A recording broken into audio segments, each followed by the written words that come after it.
Bumalik na sa normal na level ng tubig ang Marusay, Sinukalan River matapos ang pagbaha dulot ng magkakasunod na pag-ulan at pananalasan ng bagyo.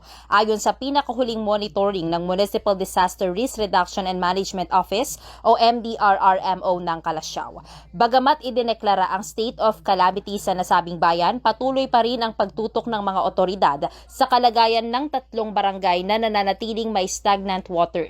Ayon kay Christine Joy Soriano ng MDRRMO Calasiao, ang tubig sa mga lugar na ito ay hindi agad humupa bunsod ng kawalan ng madadaluyan. Sa kabila nito, balik na sa normal ang operasyon ng mga paaralan sa bayan. Sa kabuuan, tinatayang 108,829 na mga individual o 27,860 na mga pamilya ang naapektuhan ng kalamidad. Sa kasagsagan ng pagbaha, humigit kumulang 1,100 na mga individual o halos 280 na mga pamilya ang na-displace. Karamihan ay mula sa mga barangay ng Lasip, Mancup, Gabon, Talibao at Poblasyon. Sa kasalukuyan, wala nang naitalang displaced na pamilya o individual.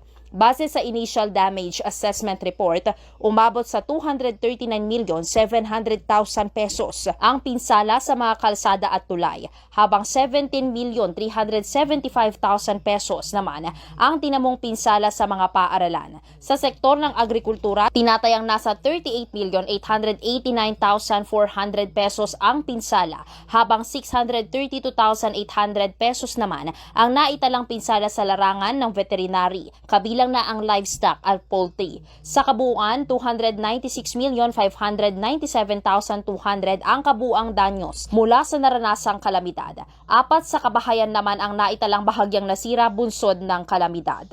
Thankfully po, ngayon naman ang ating monitoring sa ating floodwater monitoring system sa ating Marusay, Sinukalan River ay bumaba na siya at bumalik na po tayo sa ating normal level.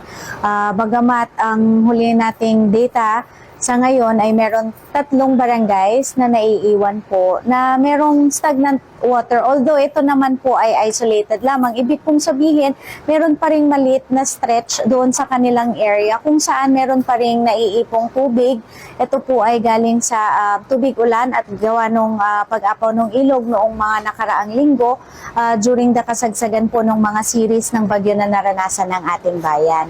At the same time, wala pong madaluyan yung ating tubig, kaya talagang inaasahan natin na ito ay maghuhupa nang medyo may kabagalan talaga.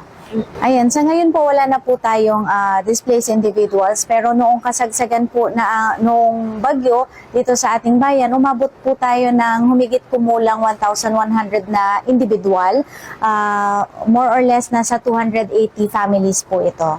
Ang mga na-cater po natin ng mga displaced individuals dito sa ating evacuation center ay mostly coming from Barangay Lasip, Mancup, Talibao, Gabon, at saka dito po sa Poblasyon area. Ayan po. Pagdating naman po sa ating damage assessment report sa infrastructure, sa roads and bridges po natin, umabot po tayo sa 239.7 million. And then pagdating naman po sa damage po sa ating mga schools, meron pong naitalang 17.3 million. And sa ating agriculture, umabot po tayo ng 38.8 million. And pagdating naman po sa ating Department ng Veterinary, or ito po yung mga damage na na-assess nila sa livestock and poultry, umabot po tayo ng 632,000. So far, meron naman na silang natanggap noong nandito sila. At the same time ay nakikipag-coordinate naman yung ating MSWD team sa kanilang mga barangays para ma-check po kung ano po yung mga kailangan. So far, meron po tayong 4 na partially damaged house na natanggap po na report, at ito po ay binavalidate po ng ating MSWD team up to what extent po yung naging damage at kung ano po yung mai-extend na tulong ng ating lokal na pamahalaan.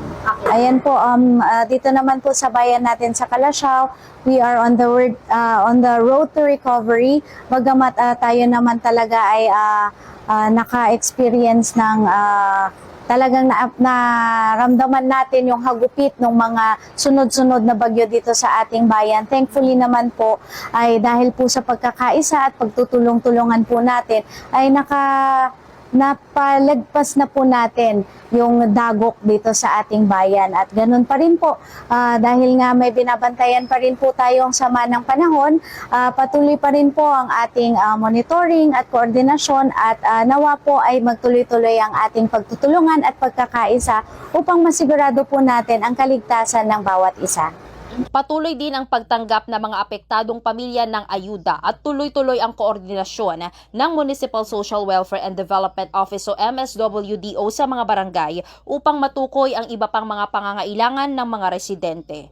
Para sa programang Zona Libre, Patrol numero 3, Bombo Nerissa Ventura nag-uulat. This is Bombo Radio Philippines, the #1 and most trusted source of news and information. Basta Radio, Bombo!